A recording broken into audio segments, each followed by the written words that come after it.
प्रधानमंत्री नरेंद्र मोदी 2 दिन के लिए मॉरिशस के दौरे पर है, जहां पर नेशनल डे समारोह में चीफ गेस्ट प्रधानमंत्री नरेंद्र मोदी रहने वाले हैं। और जिस तरीके से पीएम ने खुद कहा कि ये भारत और मॉरिशस के रिश्तों को एक नया अध्याय देगा, इन रिश्तों को और भी ज्यादा मजबूत करेगा, तो जाहिर सी बात है पीएम के इस दौरे से काफी ज्यादा उम्मीदें हैं।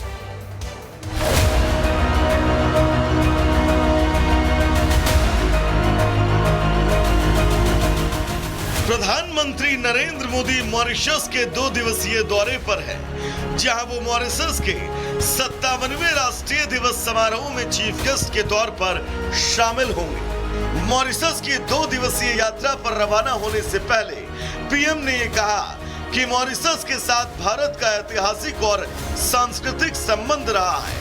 हम एक दूसरे पर भरोसा करते हैं। लोकतंत्र के प्रति विश्वास और विविधता ही हमारी शक्ति है। पीएम मोदी ने भरोसा जताया कि उनकी यात्रा दोनों देशों के बीच संबंधों को नया और उज्जवल अध्याय जोड़ेगी। साथ ही उन्होंने बताया कि वो मॉरिशस के प्रधानमंत्री नवीन चंद्र रामगुलाम के न्योते पर मॉरिशस की यात्रा पर है। पीएम ने मॉरिशस के करीबी दोस्त, हिंद महासागर के प्रमुख भागीदार और अफ्रीकी महाद्वीप का प्रवेश द्वार बताया।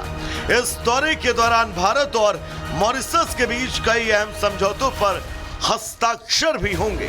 साथ ही दोनों देशों के बीच हिंद महासागर क्षेत्र में सुरक्षा की स्थिति पर भी चर्चा होगी, जिसके बाद उम्मीद है कि भारत मॉरिशस के सहयोग से हिंद महासागर के अहम हिस्सों पर निगरानी तंत्र विकसित कर सकता है।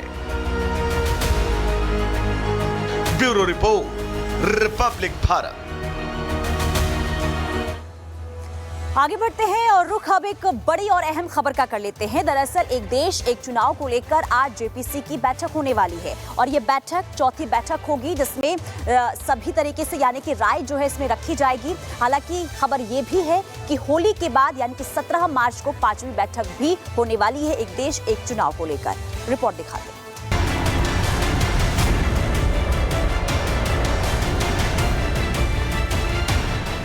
वन नेशन वन इलेक्शन पर जेपीसी की चौथी बैठक होने वाली है। अब तक कमेटी की 3 बैठकें हो चुकी हैं। इस बिल पर कानून मंत्रालय ने जेपीसी को बताया है कि लोकसभा और विधानसभा चुनाव एक साथ कराने से लोकतंत्र कमजोर नहीं होगा और न ही संघीय ढांचे को नुकसान पहुंचेगा। समिति इस समय एक राष्ट्र एक चुनाव से जुड़े विधायकों पर विचार कर रही है। जेपीसी की कमेटी कानून के जानकारों से सलाह मशवरा कर रही है। पूर्व चीफ जस्टिस और लॉ एक्सपर्ट ने भी सुझाव दिए हैं। पूर्व मुख्य न्यायाधीश यूयू ललित ने भी कई बातें रखी हैं। बिल की खामियों को दूर करने की कोशिशें की जा रही है। सभी स्टॉक होल्डर से बातचीत की जा रही है ताकि एक देश एक चुनाव बिल को पेश करने में किसी तरह की दिक्कत न हो। Bureau report, Republic Bharat. Sambhal मामले में मुस्लिम पक्ष को एक बहुत बड़ा झटका लगा है। ऐसा इसीलिए क्योंकि इलाहाबाद हाईकोर्ट ने सीधे तौर पर लिखित आदेश में संभल की जो मस्जिद है उसे विवादित कहा है और हाईकोर्ट के विवादित कहने के बाद अलग अलग तरह की प्रतिक्रियाएं भी सामने आने लग गई हैं।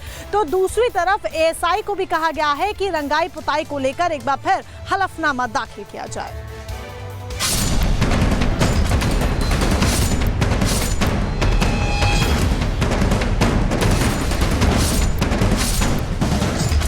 संभल की जामा मस्जिद में रंगाई पुताई को लेकर संग्राम जारी है, लेकिन हाईकोर्ट से मुस्लिम पक्ष को बड़ा झटका लगा है। हाईकोर्ट ने लिखित आदेश में संभल मस्जिद के लिए सीधे सीधे विवादित ढांचा शब्द का इस्तेमाल किया है।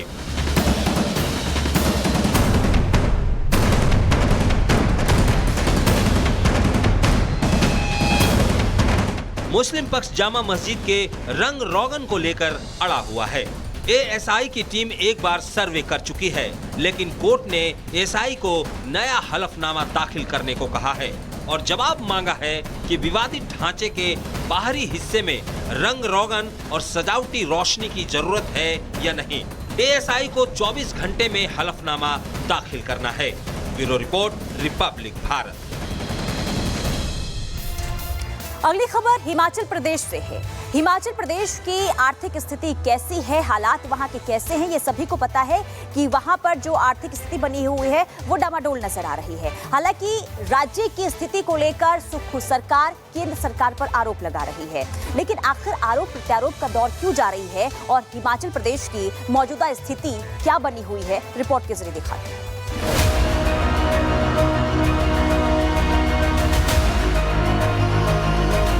हिमाचल प्रदेश आर्थिक बदहाली से जूझ रहा है, ये बात किसी से छिपी नहीं है। लेकिन सुक्खू सरकार राज्य की खराब वित्तीय हालत के लिए केंद्र को जिम्मेदार ठहराया है। आरोप लगाया कि पिछली सरकार ने हिमाचल के लिए कोई पैसा ही नहीं छोड़ा और अब केंद्र मदद करने में आनाकानी कर रहा है। भारतीय जनता पार्टी के समय जो राज्य को जो सेंट्रल स्टेट टैक्सेस के द्वारा रेवेन्यू डेफिसिट ग्रांट मिलती है वो 2018-19 में जयराम जी के 20-21 में जयराम जी के समय में 10,000 करोड़ रुपया हुआ करती थी। आज इस वर्ष, इस वित्तीय वर्ष में वो 3200 करोड़ रुपया रह गया है। हिमाचल प्रदेश में जब से कांग्रेस की सरकार आई है तब से राज्य की हालत डामाडोल है। वैसे कांग्रेस ने चुनाव में जमकर फ्री वीज का ऐलान किया था, लेकिन राज्य की माली हालत ऐसी है कि पेंशनरों को पेंशन नहीं मिल रही है। हालत तो ये है कि मंदिरों के चढ़ावे को सरकारी खर्च में इस्तेमाल करना पड़ रहा है। Bureau report, Republic Bharat.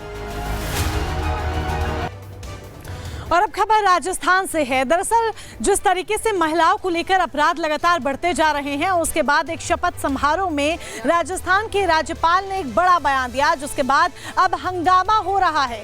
Rajasthan के राज्यपाल ने कहा कि महिलाओं के साथ दुष्कर्म करने वाले दुष्कर्मियों को नपुंसक बनाकर छोड़ देना चाहिए।